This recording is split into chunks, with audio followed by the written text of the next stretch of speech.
बात मध्य प्रदेश की खबरों की करते हैं। कांग्रेस सांसद और नेता प्रतिपक्ष राहुल गांधी के एच बॉम्ब ने मध्य प्रदेश की सियासत को पूरे तरीके से गरमा दिया। मध्य प्रदेश कांग्रेस के पूर्व सांसद अरुण यादव ने एक बार फिर से लंगड़े घोड़ा पर बहस छेड़कर रख दी। तो मध्य प्रदेश यूथ कांग्रेस चुनाव के परिणाम जारी हो चुके हैं। रायसेन जिले के बेगमगंज में फॉरेस्ट विभाग के ऑपरेशन चेकबुट को लेकर बड़ी सफलता मिली है। हक फिल्म को रिलीज होने का रास्ता साफ होता दिखाई दे रहा है। देखिए आपके शहर में क्या हुआ, मध्य प्रदेश में क्या हुआ, आपका रिपोर्टर बता रहा है, जान लीजिए। नेता प्रतिपक्ष राहुल गांधी के हाइड्रोजन बम के धमाके के बाद अब मध्य प्रदेश में सियासत शुरू हो गई है। मध्य प्रदेश के मुख्यमंत्री डॉक्टर मोहन यादव ने निशाना साधा है। लोकसभा में नेता प्रतिपक्ष राहुल गांधी ने एक बार फिर से चुनाव आयोग पर निशाना साधा है, जिसके बाद देश भर में राजनीति गर्मा गई है। इसका असर मध्य प्रदेश में भी देखने के लिए मिला है, जहां बीजेपी ने तमाम सारे दिग्गजों को लेकर राहुल गांधी पर जनता को प्रभावित करने पर आरोप लगाया है। मुख्यमंत्री मोहन यादव समेत सरकार के तमाम सारे मंत्रियों ने राहुल गांधी पर निशाना साधा है। तो दुर्भाग्य के साथ कहना पड़ रहा है कि नेता प्रतिपक्ष जब बिहार में वोट डालने का समय पहला चरण चालू हो गया, ऐसे में हरियाणा चुनाव की बात निकाल करके भ्रमित करने का प्रयास कर रहे हैं। उनकी ये बात किसी के गले उतर भी नहीं रही है। राहुल जी के हाथ में बिना तथ्यों का कोई एक मुद्दा सौंप देता है, वो उसकी जानकारी लेने की हैसियत में है नहीं और बिना बात के जनता को गुमराह करने की कोशिश करते हैं। राहुल गांधी ने जो आरोप लगाए उसे चुनाव आयोग ने तो खारिज कर दिया है, लेकिन राहुल गांधी के जो आरोप थे उसको लेकर बीजेपी पूरी तरीके से हमलावर है। राहुल गांधी से सवाल पूछे जा रहे हैं कि पहले ईवीएम का मुद्दा उठाया, अब एसआईआर के बीच में फर्जी वोटर्स का मुद्दा लेकर आए सामने। मध्य प्रदेश में लंगड़ा घोड़ा वाला मुद्दा समय समय पर गर्माता रहा है और एक बार फिर से मध्य प्रदेश की राजनीति में लंगड़े घोड़े के मुद्दे ने सियासी पारा बढ़ा दिया है। मध्य प्रदेश कांग्रेस के पूर्व सांसद अरुण यादव ने एक बार फिर लंगड़े घोड़े पर बहस छेड़ दी है। अरुण यादव खंडवा में एक सभा को संबोधित कर रहे थे, जिसमें उन्होंने लंगड़े घोड़े और दौड़ने वाले घोड़े की बात कही। उन्होंने कहा कि कांग्रेस में सिर्फ दौड़ने वाले घोड़े ही बचेंगे। हमारे कांता भाई कुछ कह रहे थे, मैं समझ नहीं पा रहा था, कुछ घोड़ों की बात कर रहे थे अशोक भाई। तो मैं उनको बता दूं कि हमारी टीम में सिर्फ रेस के घोड़े मिलेंगे, आप बाकी घोड़े नहीं रखते हम लोग। हम सिर्फ रेस के घोड़े हैं कि नहीं, रेस के घोड़े हम लोग। अरुण यादव का ये बयान सामने आते ही बीजेपी हमलावर हो गई। बीजेपी विधायक रामेश्वर शर्मा ने कांग्रेस पर तंज कसते हुए कार्यकर्ताओं को घोड़े गधे न कहने की सलाह दे डाली। राहुल गांधी के लंगड़े घोड़े वाले बयान की चर्चा पूरे देश में थी। राहुल गांधी का ये बयान पार्टी में अनुशासनहीनता और भितरघात पर था, लेकिन इसकी चर्चा हर तरफ थी और एक बार फिर से ये मुद्दा उठ रहा है। अब देखना होगा कि ये सियासी बहस कौन सा रुख अपनाती है। रायसेन जिले के बेगमगंज में फॉरेस्ट विभाग का ऑपरेशन चेकबुट को बड़ी सफलता मिली है। भोपाल के लव जिहाद के आरोपी शारिक मछली के रिश्तेदारों के यहाँ से ये बड़ी मात्रा में अवैध रूप से रखी कीमती सागौन की लकड़ी बरामद हुई है। रायसेन में फॉरेस्ट विभाग की बहुत बड़ी कार्रवाई देखने को मिली है। रायसेन डीएफओ श्रीमती प्रतिभा शुक्ला के निर्देश पर रेंजर अरविंद अहिरवार की टीम ने कुख्यात माफिया शारिक मछली के रिश्तेदारों के घर पर छापा मारा और भारी मात्रा में सागौन की अवैध लकड़ी जब्त की। इसके साथ ही सागौन की लकड़ी काटकर तस्करी में लगी एक कार भी जब्त की।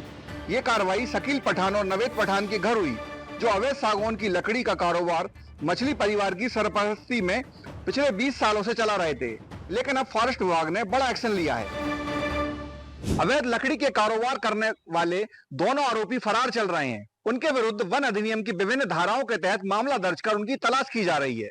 कैमरा पर्सन युवराज के साथ विजय सिंह राठौर, विस्तार न्यूज, रायसेन। हक फिल्म की रिलीज का रास्ता साफ हो गया है। शाहबानो की बेटी द्वारा इंदौर हाईकोर्ट में लगाई गई याचिका खारिज हो गई है।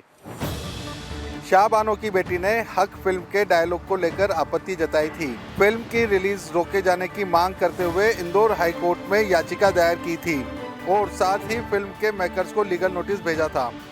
शाहबानो की बेटी सिद्दीका बेगम खान का कहना है कि फिल्म के डायलॉग मां के सम्मान को धूमिल करने वाली है। बकायदा सिद्दीकी बेगम की ओर से एडवोकेट तौसीफ वारसी ने तर्क रखते हुए कहा है कि टीजर और ट्रेलर में जो दिखाया गया है कि डायलॉग के कुछ वर्जन ऐसे हैं जो आपत्तिजनक हैं और ऐसा शाहबानो और उसके शोहर के बीच संवाद कभी नहीं रहा। शाहबानो की बेटी की याचिका खारिज होने से फिल्म मेकर्स को भी बड़ी राहत मिली है।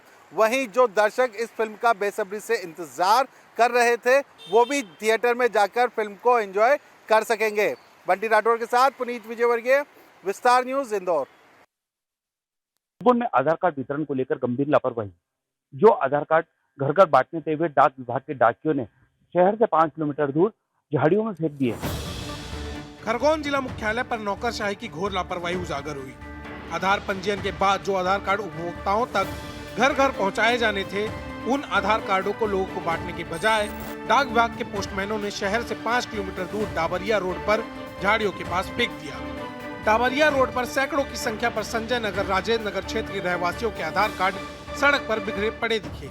इस बात की एसडीएम को सूचना दी गई। एसडीएम वीरेंद्र कटारे ने मामले की गंभीरता देख डाबरिया पटवारी को तत्काल मौके पर भेजकर मौका पंचनामा बनवाया और बिखरे पड़े आधार कार्ड जब्त किए। फिलहाल जब्त 232 आधार कार्ड तहसीलदार के पास जांच के लिए भेजे गए हैं। ई गवर्नेंस ऑफिसर को जांच के आदेश दे दिए गए हैं। जांच के बाद ही स्पष्ट हो पाएगा कि यह आधार कार्ड कहां से आए हैं और कहां से जारी किए गए हैं और क्यों वितरित नहीं किए गए। राजधानी भोपाल में हेलमेट को लेकर आज से एक नया नियम लागू हुआ है, जिसमें बाइक के पीछे बैठने वाले व्यक्ति को भी हेलमेट लगाना अनिवार्य होगा। यानी राजधानी भोपाल में 6 नवंबर से बाइक पर पीछे बैठने वाले लोगों के लिए भी हेलमेट पहनना अनिवार्य कर दिया गया है। 4 साल से बड़े उम्र के बच्चे से लेकर गाड़ी के पीछे वाली सीट पर बैठने वाले लोगों के लिए हेलमेट पहनना अनिवार्य है। ऐसा न करने पर चालानी कार्रवाई की जाएगी। ट्रैफिक पुलिस नए नियमों को लागू करने से पहले कुछ दिनों से लोगों को इसके बारे में जानकारी दे रही थी। बुधवार को समझाइश का आखिरी दिन था और गुरुवार 6 नवंबर से अब चालानी कार्रवाई की जाएगी। एडीजी पीटीआरआई के निर्देश के बाद भोपाल ट्रैफिक पुलिस चौराहा तिराहों पर हेलमेट न पहनने वालों के खिलाफ चालानी कार्रवाई कर रही है।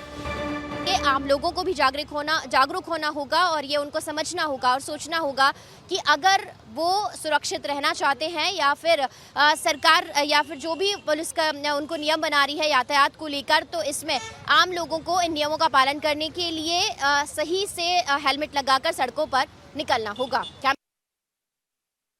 सीहोर जिले के इछावर में बच्चों को उच्च शिक्षा देने के उद्देश्य से 3 करोड़ 86 लाख रुपए की लागत से शासकीय महाविद्यालय में अतिरिक्त 6 कक्ष बनाए गए, जिसके लिए सरकार द्वारा वसीम कंस्ट्रक्शन कंपनी को यह ठेका 3 करोड़ 86 लाख रुपए की लागत से 3 साल पहले दिया गया। सीहोर जिले के इछावर में नेताजी सुभाष चंद्र बोस महाविद्यालय की नवीन बिल्डिंग 3 करोड़ 86 लाख रुपए की लागत से बनकर खड़ी है, लेकिन अभी तक बच्चे उसका लाभ नहीं ले रहे हैं, जिसके पीछे का कारण है बिल्डिंग निर्माण में ठेकेदारों की लापरवाही, जिसको लेकर कलेक्टर ने ठेकेदार के प्रति बेहद ही नाराजगी व्यक्त की है और नोटिस जारी कर बिल्डिंग में पैच वर्क कराने का आदेश दिया। लेकिन अब तक इस बिल्डिंग को महाविद्यालय प्रबंधन हैंडओवर करने से इनकार कर रहा है। महाविद्यालय प्रबंधन का कहना है कि बिल्डिंग में घटिया निर्माण सामग्री प्रयोग किया गया और अभी भी कई तरह के छोटे मोटे काम बाकी है। अगर हम हैंडओवर करते हैं तो कल को उन कामों की जिम्मेदारी हमारी होगी। महाविद्यालय के प्रचारक के द्वारा बताया गया कि हमने बिल्डिंग हैंडओवर नहीं की है, क्योंकि अभी भी उसमें कई तरह के कार्य बचे हैं। आज विस्तार न्यूज़ आपको यहाँ ग्राउंड जीरो से खबर दिखा रहा है। देखना होगा जिम्मेदारों पर क्या कार्रवाई की जाती है।